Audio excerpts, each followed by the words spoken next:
Hey everyone, I'm here with Jurrien Timmer. Jurrien, I've been a fanboy. I've been kind of stalking your Twitter profile and your charts that you're posting on here are just fantastic. And you're posting so many of them that have just added tremendous value to me. And I really try to, as an investor, I'm constantly trying to understand where I'm at in the market cycle. And you have provided that in spades. And I guess this is my first question for you. So whenever I've heard interviews with people like Stan Druckenmiller and some of the greats in investing, Stan talks about how he had a person very early on. I think he was, right out of college, and the mentor said, "Watch the Fed, watch what they do, and watch them very closely, and then develop your smaller micro thesis off of that." I'm curious for you, having been in the investing space for decades and extremely experienced and in charge of macro at Fidelity, did you have a mentor like that? And if you did, what is some of the things, maybe advice-wise, that just shaped you and influenced you to become the investor that you are today? Yeah, it's a great question. And by the way, thank you very much for having me on. I would say my mentor was Mr. Johnson, the then chairman of Fidelity. We call him Ned. But he personally hired me at Fidelity 27 years ago, and I was hired there to work in the chart room. So I was hired as a technical analyst, which is why I guess I'm such a visual person. But Mr. Johnson was and is a very visual person as well. And so, I worked in the chart room, which of course were, floor to ceiling, 30-foot long charts. And he taught me a lot of what I know. And he was a really valuable mentor. He would come over, and it's kind of funny, but he would be on his way to some board meeting, and he would sneak into the chart room and grab me, and we'd spend a couple hours there, and then his assistants would be looking for us, like, "Mr. Johnson, you need to come to the meeting." But his passion, what was charts, and so I learned a lot from him, how the markets, fit together. He would just draw on the chart physically, going back to the 60s, and explain the 1968 speculative blow off. And I use that, I use that today, because we have the meme stocks, and there are a lot of similarities. And that period was not well documented, and so the kind of the oral history was extremely valuable.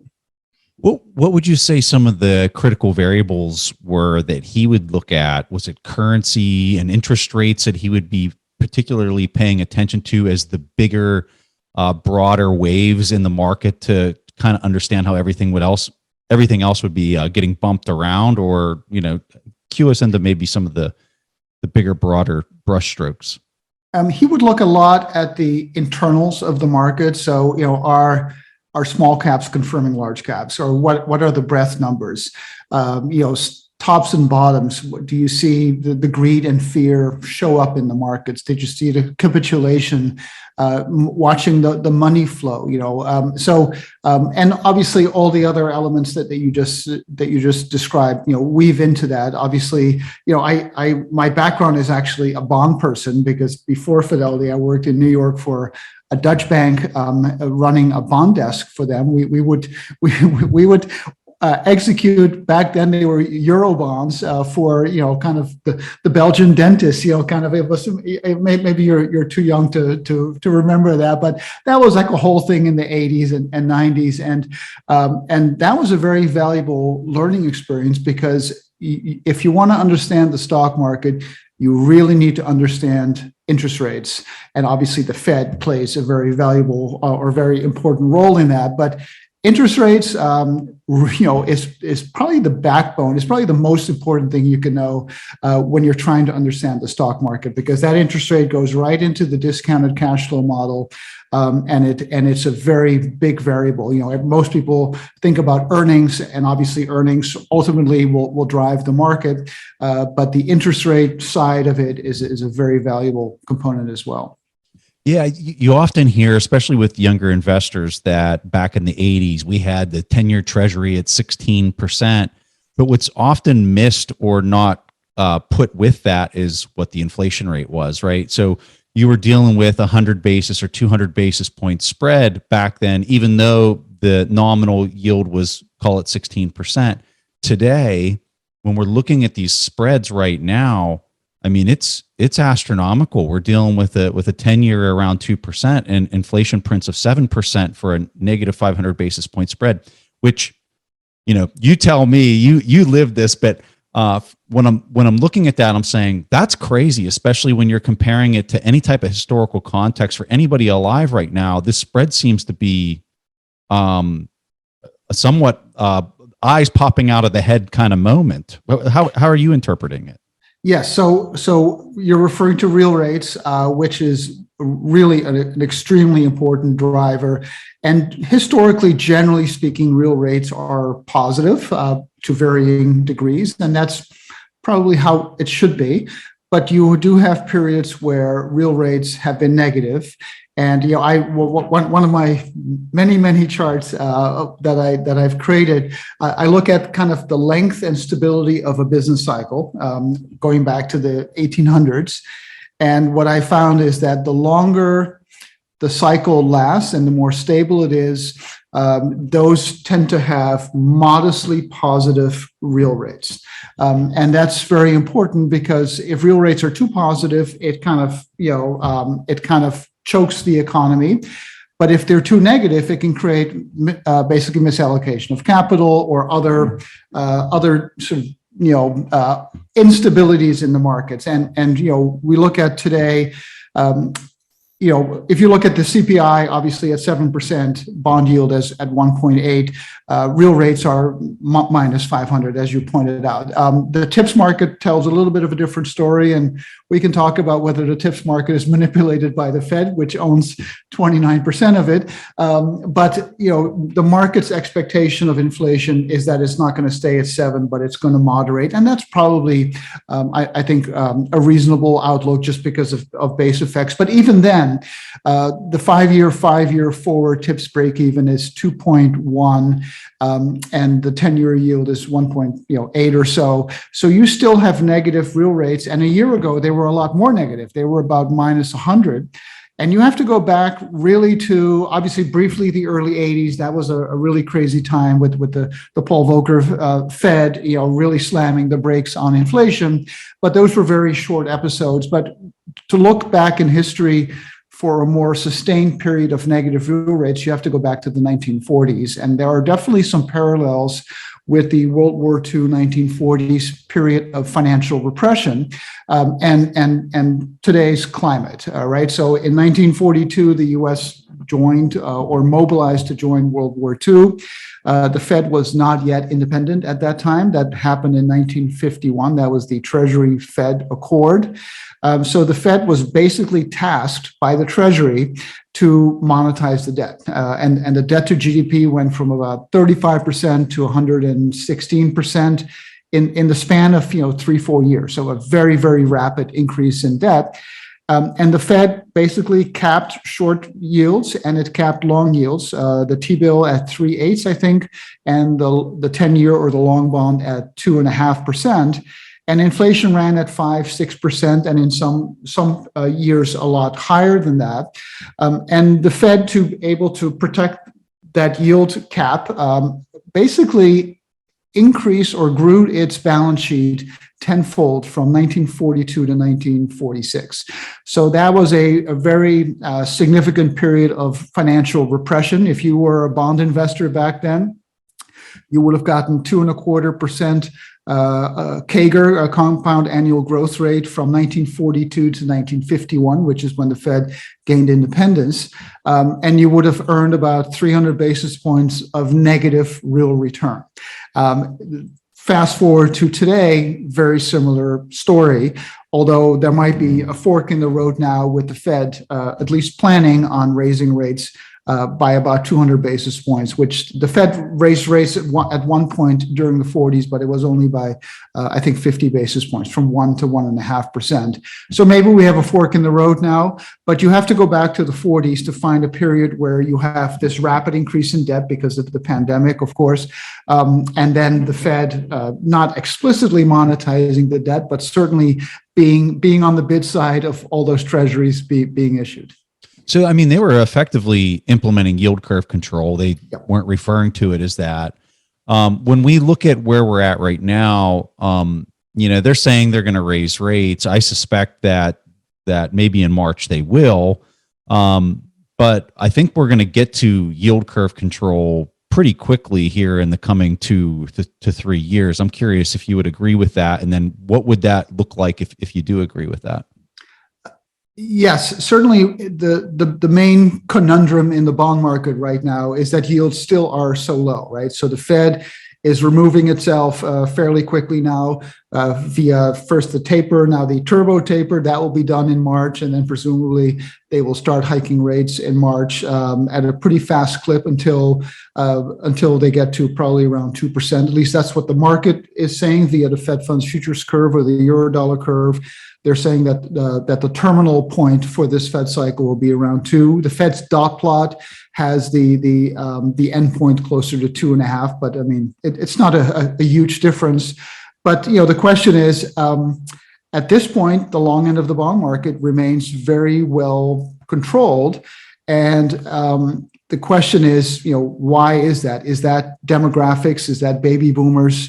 Always solving for income, and you can kind of connect the dots all the way into the stock market for that as well when you look at valuations.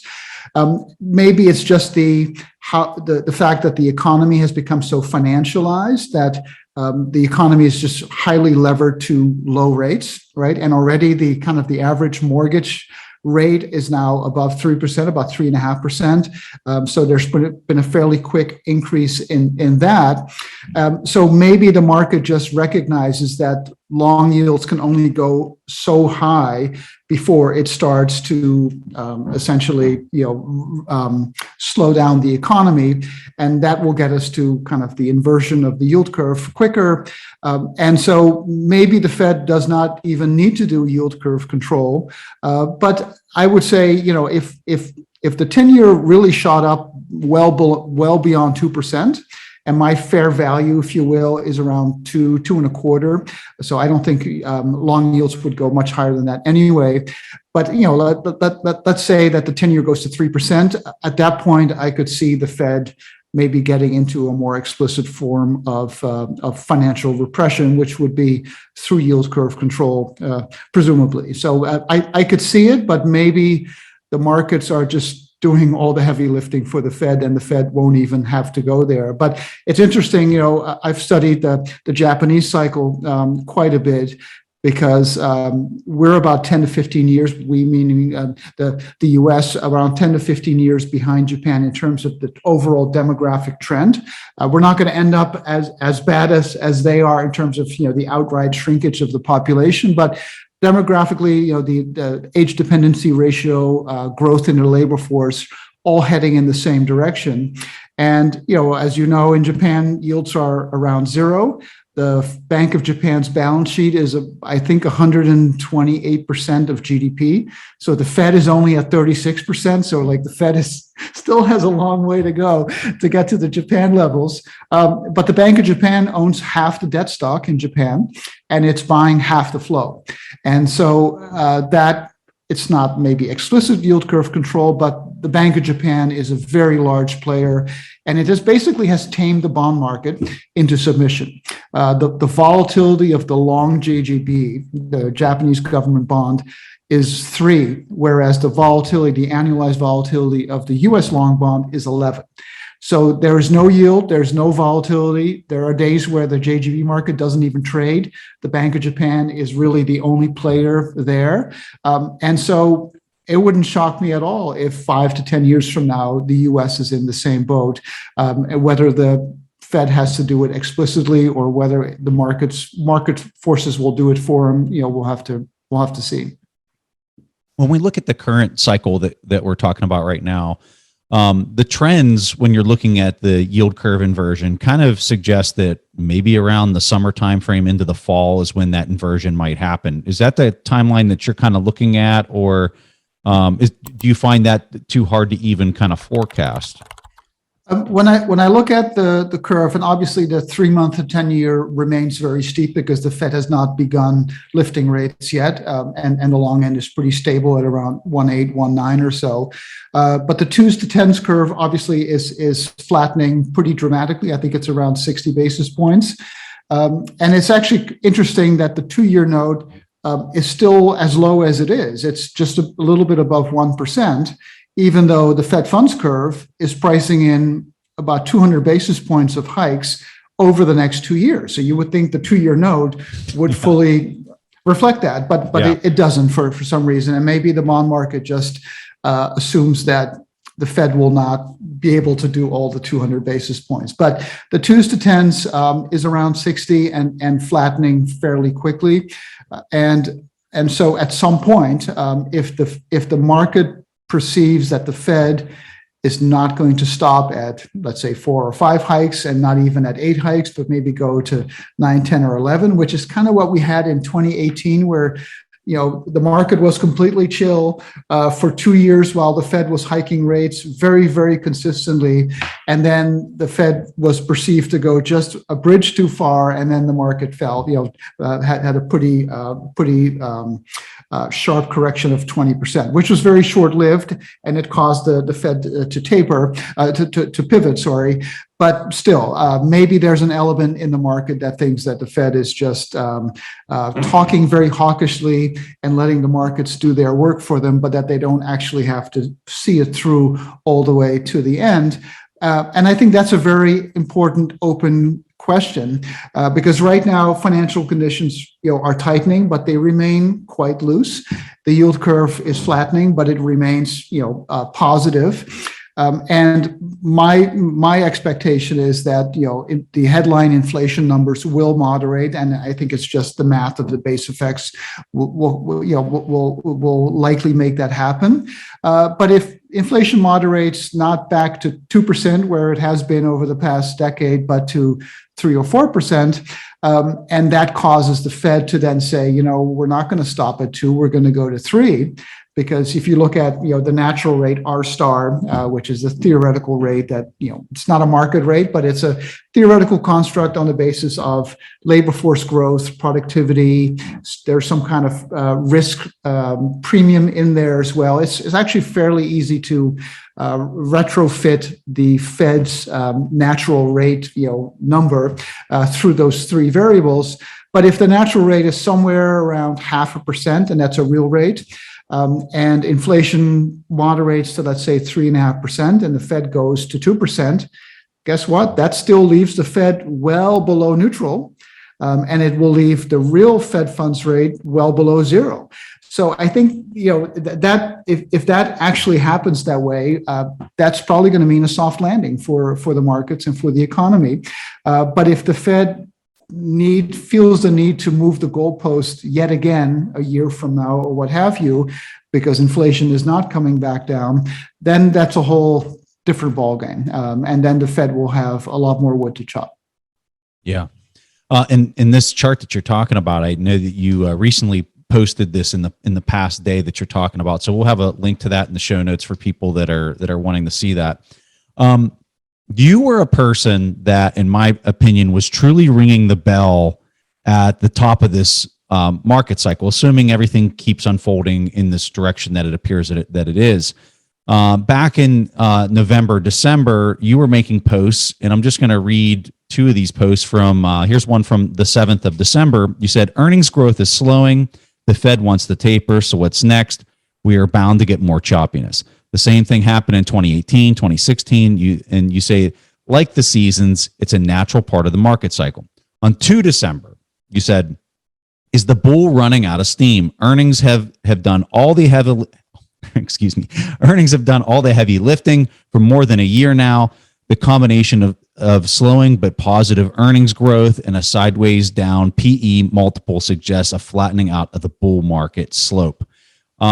I remember looking at these posts, and these were just two examples. You had a lot of examples with a lot of charts, and I was like, hey, Jurrien's like ringing the bell here, and I don't know that everyone's paying attention, but so far, I mean, you have nailed this.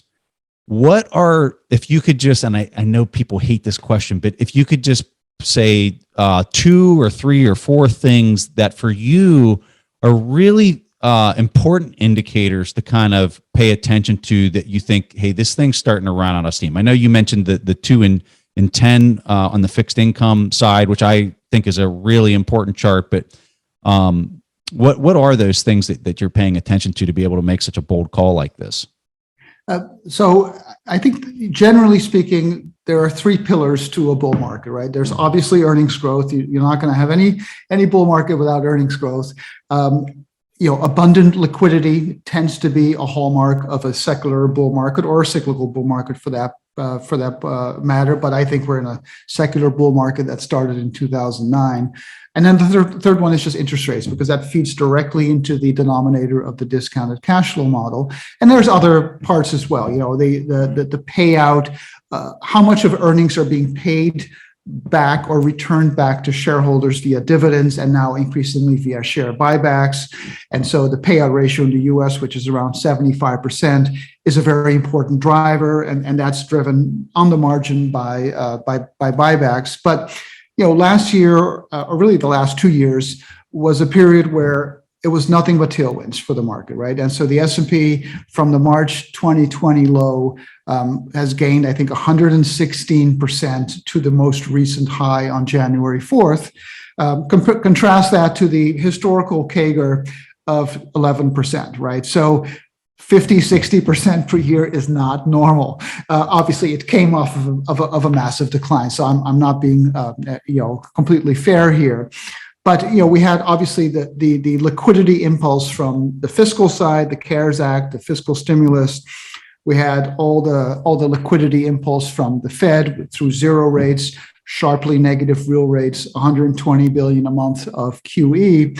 And we had, the 10-year trading at 1%, 0.5%, 1.25%. And that feeds directly into the market.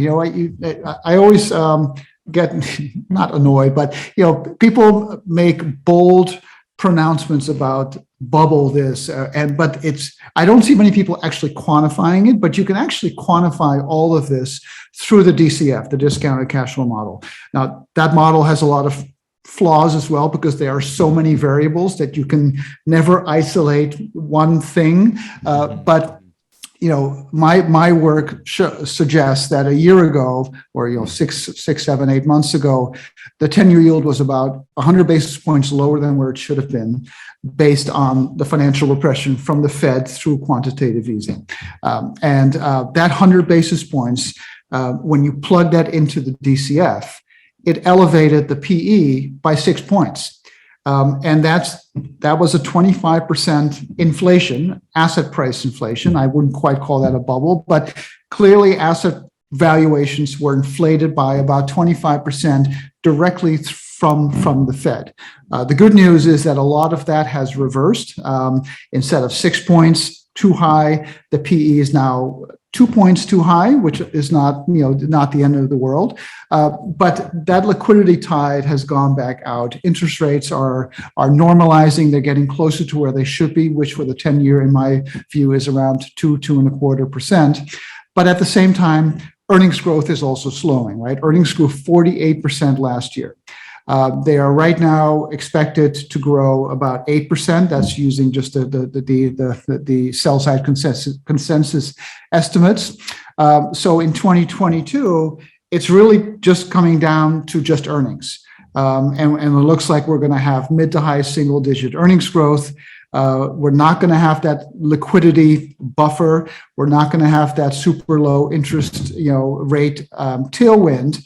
And this is why you're seeing the rotation in the markets, right? Guess what? The meme stocks, which don't necessarily have either earnings or stable earnings, are not going to make it without earnings growth, because they don't have that liquidity tailwind to drive them higher. So you're seeing the markets actually, as much of as much as the market feels like a roller coaster, it's actually very disciplined and very mathematical and very rational. And what you're seeing with this rotation is the rotation from the small cap growers, non-profitable tech, the retail favorites, SPACs, IPOs, towards value as rates rise. Financials and energy tend to do well. And now I think increasingly we'll see a rotation into quality, consumer staples, utilities. Utility stocks are so boring. They have a 0.6 beta, which doesn't get you very far in a secular bull market. But they have a dividend yield north of 3%. They're growing earnings by 6-7%. That's a 10% return right there. And in a market where, as you pointed out when you were highlighting some of my tweets, in a market where you no longer have all of those tailwinds, you're likely to have a wobble, right? Because you have PE multiple compression, which we're already seeing. The PE based on 2022 earnings estimates is already down 4 points from the high, which is good. It's a good thing. It should be happening because it was artificially inflated, earlier. But when the PE is compressing and earnings growth is slowing and the Fed is tightening, that's the period when you tend to see wobbles in the market. It's not necessarily the start of a bear market. I don't think we're in a bear market. I think this is a mid-cycle correction. And I think the Fed will look at the yield curve, for instance, and if the yield curve goes inverted, my guess is that the Fed will back off. And I think the reason why they're being so hawkish is they're letting the markets do a lot of this stuff for them. So I think this is an environment, and we've seen this in the past. We saw it in 2010. We saw it in 2004, I think. We saw it in 2018. The bull market was intact, but you can't go up 50% per year, especially when some of these tailwinds are turning into headwinds. And so this is when you tend to see these kinds of corrections, but it doesn't mean the end of the bull market. I think the bull market remains intact. Really? So you're thinking that we could still make new highs in the equity market right now? So based on my mostly technical work, I think we're in a secular bull market that started in 2009. So historically speaking, I got you. If you go back to the 1800s, right, the S&P goes up about 10-11% nominal. It goes up about 6.5% real. Within that very, very long history, you tend to see secular bull markets and secular bear markets. And when you look at, for instance, the 80s and 90s, which was a secular bull market, the 50s and 60s, which was another one, what they tend to do, and I recognize that the sample size is very small, but they tend to go up above average for about 18 years by about 18% per year, 14% in real terms. And if you just extrapolate those two cycles onto the current one, which in my view started in 2009, we're going to end up, or I shouldn't say that, but we could see an S&P of around 8,000 in the next 5 years. So I think this bull market is intact. I think demographics has a lot to do with it. Millions and millions of baby boomers retiring, solving for income, not finding it in the bond market. But through the mechanism of this financial engineering in the stock market, so the big growers, big growth stocks buying back shares, increasing the payout ratio, and returning the earnings indirectly, because buybacks are not a direct return of shareholder cash, but indirectly, you're seeing kind of a cash yield on the S&P of around 3-4%, and that doesn't sound like a lot, but it's better than the 2% you get in the bond market, and I think that is the fuel for why we're seeing valuations be elevated and why the return profile is elevated. So my sense is that that's the secular backdrop, and I want to play the long game. Right. I mean, obviously, catching the cycles and adjusting the amount of exposure you have based on these various tailwinds or headwinds, I think is important. But that really long wave, I think, is really the most important thing, and I think we're still in it. So, for that thesis that you're describing to play out, it would really involve inflation to come back down into a 2% kind of range, or maybe even lower, and be able to hold itself there, not just come down for a 2-quarter kind of blowout period, and then because like you said earlier, it's all about the discount cash flow calculation, right? And if we're running inflation at 5% or 4%, these PE ratios cannot sustain themselves at what has been historically for the last 20 years in a very low, well, maybe not 20 years, but since the 2008-2009 crisis, to be an extremely low interest rate of 1 or 2%. So you really think that they're going to be able to get the supply chains and things like that under control based on what you're saying, Jurrien? It's a great question. My sense is that inflation will come back down, but not to the levels that we were used to, prior to the pandemic, right? So the Fed was obviously, as we know, chronically underachieving its inflation target of 2%. It was more around 1.5 to 2%. I don't think we're going back to those levels. I think we might see 3.5. Hey everybody, it's Trey Lockerbie from the We Study Billionaires podcast, here to tell you about Titan. If you're ready to invest but not really sure where to start, Titan takes all the guesswork out of investing by actively managing your money for you. With Titan, you can ride shotgun along with a team of dedicated, experienced analysts as they allocate your money for you and let you in along the way. Titan is the first investment platform for everyday investors that want their money actively managed by a team of experts. They offer 3 equity portfolios and America's first actively managed crypto portfolio. Since launching each portfolio, Titan has outperformed the benchmark in 3 of 4 portfolios on an after-fees basis. They aim to grow your investments 15% annually, which would imply that you're doubling your wealth every 5 years net of fees. You'll even see exactly how your money is managed through video, audio, and written updates on their mobile app. Join the smarter way to invest with Titan. All it takes is $100 to get started. Right now, if you use my URL linked in the description below, titan.com/TIP, you'll get your first 3 months of investment management for 0 fees. That's titan.com/TIP for 0 fees. But I don't think that is a cycle killer. If we go to 5, 6, 7, 8%, totally different story, of course.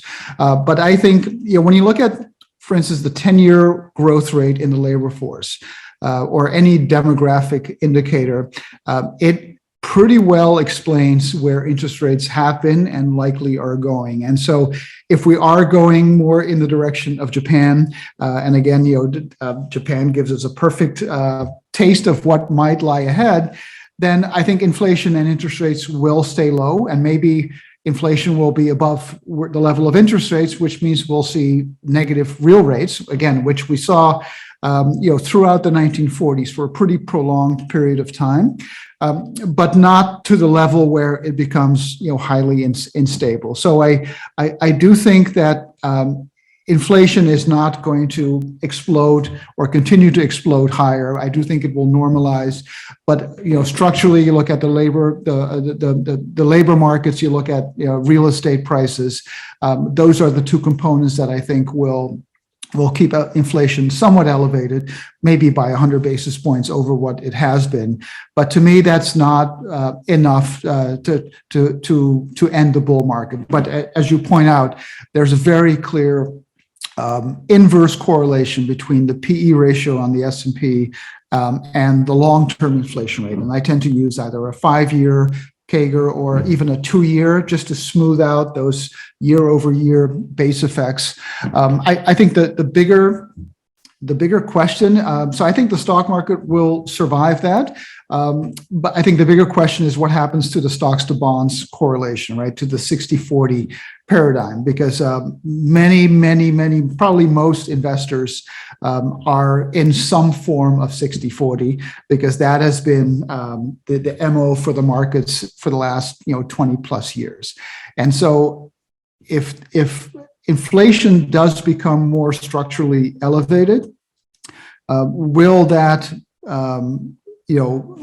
cause the 60-40 inverse correlation between the 40, the bond side, and the 60, the equity side? Will it cause that to flip? And that, of course, is a big deal, because if you're an investor and you're in this diversified, balanced portfolio, you need to make sure that that 40, we're not obviously getting a lot of yield out of the 40, right? Where nominal yields are 1.8, real yields are negative. So you're not buying bonds because they're such a great value. And we know, of course, mathematically that if you buy a bond and you hold it to maturity, the yield that you're buying on the bond is your return, right? So right now, if you buy a 10-year bond at 1.8 and you hold it to maturity, you're getting 1.8% nominal. And if inflation is going to be at 3, you're going to get minus 1.2 negative. So you're not buying bonds because they're such an attractive bargain, but people have been buying bonds and for good reason, because they are a diversifier. They zig when the stock market zags, and generally speaking, that has been the case over the past 20 years. So if that were to change, and that's not a prediction, but if that were to change, and inflation would be presumably the force that would make that change, then we need to look elsewhere for real stores of value instead of bonds. So to me, that is the bigger implication for maybe a more structurally higher inflation than what we've seen.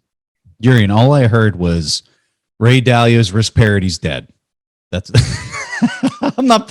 I'm joking with you. I'm not putting words in your mouth. I'm just joking around.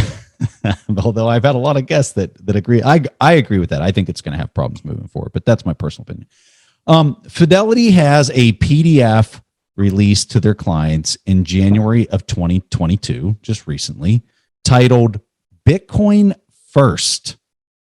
In it has, I'm going to read 2 quotes from this document. At the very beginning of the document, it says, Bitcoin is fundamentally different from any other digital asset.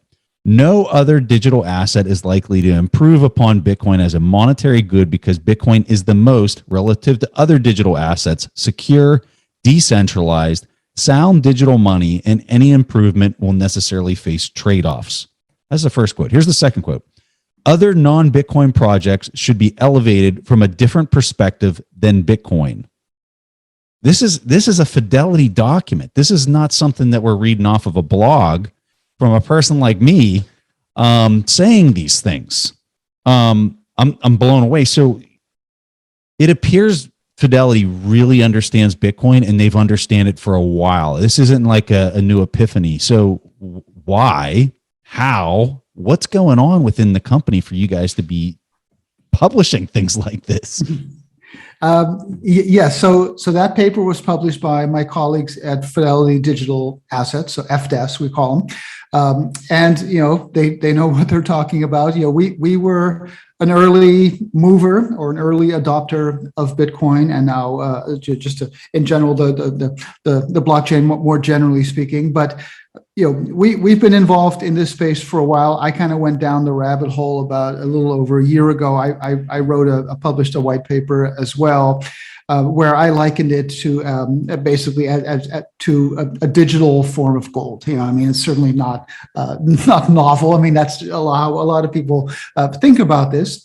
But I think the points that the paper makes are very well made, because when you look at the trilemma of scale and scarcity and security, you have to make trade-offs. If you want to make Bitcoin more scalable, it's going to be maybe not as secure or not as decentralized.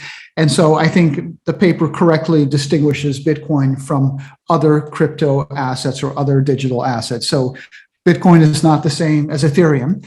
I think that there is a place for both, but they're not. I wouldn't even count them as the same asset class, right? So to me, what I looked at when I fell down this rabbit hole is I ended up looking at 1,000 years of history, and I looked at the role that gold has played in the past and the role that Bitcoin can play. And Bitcoin is extremely unique, and I think that the paper cites that, because you have both the scarcity component, the supply component, but you also have this whole network effect, and that's why when I look at kind of valuation for Bitcoin, most people that I read are looking at price, but they're not looking at valuation. And I think valuation is the most important thing always, right? Because a car can be at a high price or a low price, but what's the value of the car, right? That's the most important thing. And so that's why I combine kind of the stock to flow type model with the S-curve model, where I look at historical S-curves, whether it's internet adoption or mobile phone subscribers historically, and I just regress the number of addresses for Bitcoin against those historical S-curves. And Bitcoin is the only asset class that I know of where you have both that supply scarcity and that exponentially growing demand side. And Ethereum has one, but it doesn't have the other, although they're certainly trying to go in that direction. But I think the Ethereum skeptics would say that that may be the direction where they're going into now in terms of managing the supply growth, but that doesn't mean it won't change in the future. And of course, Bitcoin can't be changed. It's immutable. And so that's why that combination of supply scarcity and exponential demand growth or exponential network effects, I don't know of any other asset class that combines those two. So I think it's a point that they make that is very valid. Yeah, one of the complaints that you hear from a lot of people that are skeptical of the stock to flow model is that they say that it's just supply. There's no accounting for demand there. When I first saw you start posting about this and putting them on the same chart, which was the stock to flow, and then you mentioned the S curve was your demand model, I was just like, oh, I love this, because it kind of addresses that counterpoint that you often hear when people are talking about stock to flow. What variable are you using for this S curve? Are you using just wallet addresses or some type of hash piece? Like what is it that you're looking at in order to model that S curve out? Yes. So, but to your first point, so the stock to flow model, I think, has been obviously, at least until recently, very accurate in explaining the price of Bitcoin.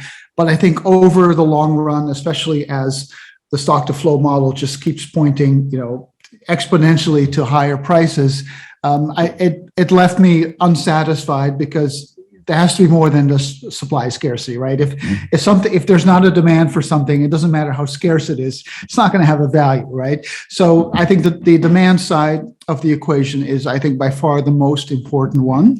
And I look at just the number of addresses with a value greater than 0, or you can use value greater than $1 just to make sure you don't have duplications. And I think with a value greater than $1, the number of addresses right now is about 40 million. And it continues to grow to new highs, and the math exercise actually is relatively simple, right? So I looked at mobile phone subscriptions historically, and I looked at internet adoption historically, and I just regressed those two curves to the last 11, 12 years worth of demand for Bitcoin through the number of addresses. And that spits out a formula, and then you can extrapolate, and that's always a dangerous thing to do, of course. But if you extrapolate, if you assume that the S curve is how this works, and that's how Bitcoin will continue to grow, what you get is this exponentially growing curve that becomes more asymptotic over time, and it departs from the stock to flow, because the stock to flow on a log scale just keeps going up in a straight line, whereas the demand curve, becomes more asymptotic. So, I've been quoted as saying Bitcoin could see 100,000 in the next 2 years, and that number just comes from the intersection of those two models, because that's the last time that the supply model and the demand model meet. And from that point on, the demand model goes up. It still goes up, but at a much at a lesser pace. And at that point, those two lines start to diverge for good. But that's really all it is. It's but there are a lot of examples of this, right? I've compared the whole network effect for Bitcoin to Apple Computer's network effect, right? So as Apple grows its revenues, its stock price goes up exponentially from that. It doesn't go up in line, and this is Metcalfe's law, of course, and Bitcoin is following in the same path, and so I think there's some very robust logic to why Bitcoin should see higher values as the demand curve evolves. And maybe other digital assets will do better because they are more scalable, but that's at the same time, maybe they're less decentralized. And that's why I would see, and I think my colleagues at FDAS probably agree, that to me, Bitcoin is an asset class, like a store of value, like gold. And the rest of the digital asset space is more almost like a venture asset, right? So I put the rest of the digital asset space in the venture side of an equity portfolio, like venture capital. But I would put Bitcoin on the bond side of a portfolio, because to me, that's where you have a real store of value in an era of negative real rates and financial repression. So, they have similar volatility and all that stuff, but I would put them in opposite sides of a portfolio. We had a lot of questions online for you, wanting to get into a lot of the regulatory stuff, and we're going to pass over that just because of some of the restrictions you have working for Fidelity. And I just want to put that out there so people know that we're not purposely avoiding the questions. There's just some restrictions that Jurrien can get into it. So we're going to skip over that. Turda Meister had a really interesting question here. He said, have there been any surprising market behavioral differences in Bitcoin as an asset class versus other asset classes that you've studied throughout your career? Well, certainly Bitcoin is probably more volatile. It's interesting, right? So the Sharpe ratio for Bitcoin, which is the annualized return over the annualized volatility over the past 10, 11, 12 years, is actually the same as a 60-40 index. Not many people know this, but if something goes up, 260% and has a volatility of 80, you're kind of getting to the same place, but in a lot more of a nonlinear way. And I think part of that, I think a lot of people think of that volatility as a bug in the system, and that it will smooth out over time as Bitcoin comes of age, right? I liken Bitcoin as a teenager. A teenager has great potential, but they can also wreck your car, right? So it's like there's kind of a binary side to that. But I think of Bitcoin as where gold was in the 1970s, right? The gold it went from being money to being an asset class. And it went through price discovery. It was a teenager. It was coming of age. It was very volatile. It went up a lot, but it had huge drawdowns as well. Bitcoin is doing the same thing, but it's a little bit different because gold, of course, is a scarce commodity. That's why it's a store of value. But there can be some supply response in gold if demand is very high. Not a lot, because you have to mine it and all that stuff. But for Bitcoin, that supply response is even harder to achieve because of the pre-programmed slowdown in future growth. So the volatility, I think, in part is because a lot of people pile in, right? We know about the hodlers, but I also like to talk about the tourists that just come in and they're buying it because it goes up, and then they puke it out when it goes down. And so you have that very speculative aspect of it.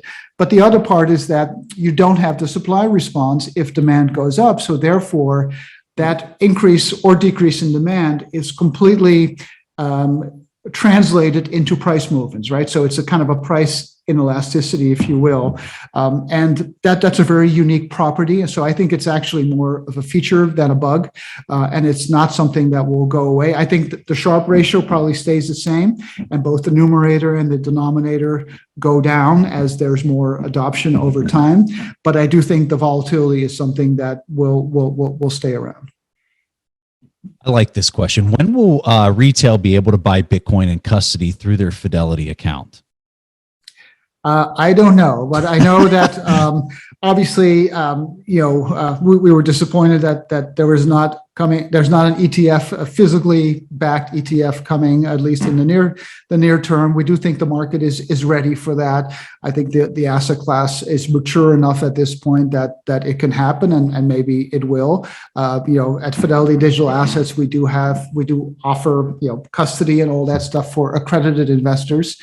At what point it ends up in model portfolios, I couldn't tell you, but it's an asset class that's coming of age, and it will become more mature over time. And so I think that's just something that we'll have to wait for.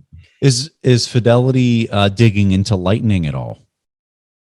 I don't know the direct answer, but certainly the L2 side of overcoming the lack of scalability is certainly an important part of the whole conversation about Bitcoin and how it can be made more scalable, which of course is what other digital assets are already achieving. So I think it's an important part of the conversation. When I looked at the this Volcano Bond that they're doing down in El Salvador, I found this to be just such a unique security, in that half of it is going to be paid as a special coupon, and I think by setting this up, this structure up, you've opened up this market to the fixed income space, and not necessarily El Salvador specifically, but something that could be templated and used in other parts of the world that nobody, I don't think, has ever kind of thought of a vehicle structure like this, and how you got all this pent up capital and fixed income that's earning a pittance in yield, in my personal, I mean, negative yields, deep negative yields, that are chartered for only investing in the fixed income space. And now you have this really unique idea where half of the amount that's raised is immediately converted into Bitcoin. It's custodied by that entity. And then at a 5-year period later, it's just paid out as a special coupon to these fixed income investors. They now have direct access, not 100% performance, but half the performance right there built in, and they're still within their charter constraints. Is this something that you think is going to be templated into other parts of the world outside of El Salvador? You can extract El Salvador out of this completely and just kind of looking at the vehicle type that's being used here. Well, it's certainly super fascinating, right? And it becomes a question of, will a bondholder be able to stomach the volatility that might come from bonds like that? And it's a conversation that I think a lot of corporates are having as well. I remember a year ago when I had published my white paper, I had many meetings with corporate pension plan CIOs, even some treasurers of Fortune 50 companies, and they were all super interested, and they want to get involved, but the volatility is something that I think has kept a lot of investors away from the space. I mean, there's other reasons as well, but it'll be an important test case to see how these bonds do, and I think obviously El Salvador is right there at the beginning of it.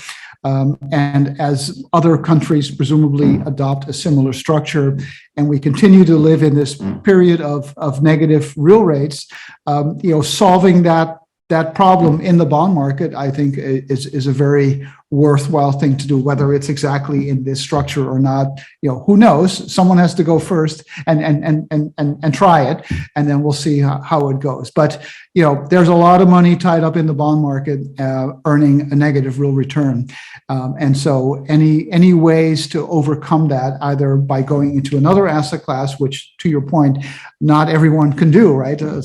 Investors often have to stay in their charter. That's why European institutions buy bonds with a negative yield in Europe, because they're mandated to do so by the central bank. So being able to play around with the parameters within that asset class, I think, is something that's very innovative, and it'll be interesting to see how it all plays out. This is my last question for you, Jurrien. The conversations that you're having with some of these players, I mean, we're talking billions and billions of dollars at the disposal of each one of the entities. How has that progressed? Are they much more open to Bitcoin today than they were a year ago, than they were 2 years ago? Is this a linear interest, or is this kind of an exponential interest from your point of view? How would you describe that? I would say, a year ago, as Bitcoin was ratcheting up very rapidly, and and we published that white paper.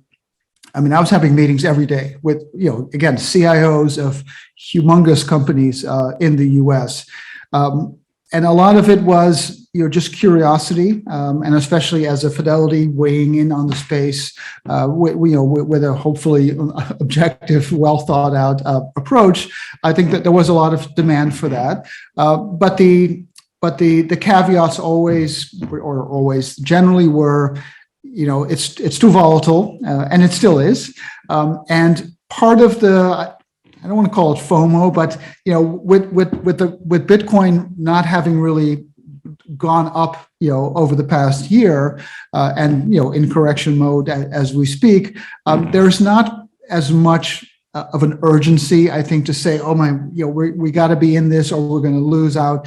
And I think part of it also is the regulatory side. My colleagues at FDAS, I think I don't want to speak for them, but I think they would agree with me that some regulation actually is good or would be good because it will legitimize the space. And I think a lot of that will come actually from the stablecoin side as well, which is also a critical component. And so I think a lot of big institutions are probably still waiting for those things to play out because we don't really have a lot of new clarity on the regulation side. The volatility is still there. And I think with Bitcoin, not at this point, at least going, exponentially higher, maybe institutions have a sense that, okay, we don't have to do this right now because, if you're a CIO of a major corporate pension plan, you need to answer to your board if you buy something that maybe you were earlier than you should have been, and then it's down 50%, and then you have to explain that. So I think generally speaking, I think institutions would rather be a little late and have a little bit more of not certainty, but a sense of that they know where it's going. And I think, I think the stablecoin aspect of that is a very important part. And of course, the Fed just released a paper on, on stable coins and on central bank digital currencies. So I do think that that's moving in the right direction, and probably stable coins will become regulated as they probably should be, so that there at least is there's that sense of security that if you own stable coins, that what they're actually worth. So I think we're heading in the right direction. I'm sure the adoption is higher than where it was a year ago, because I was kind of in those early conversations, but I don't know where things go, after that. But I think on the volatility side, on the regulatory side, we don't have total clarity yet, and maybe we won't for a long time. Maybe the volatility angle will never really be resolved because, as I mentioned earlier, it's probably more of a feature than a bug to the system. So, Jurrien, I just want to tell folks, if you're not following Jurrien on Twitter, you need to do that now. I'm going to have a link to his Twitter account in the show notes. You are going to be hard pressed to find better charts than these charts that he's putting out. Jurrien, is there anything else that you want to highlight or point people towards?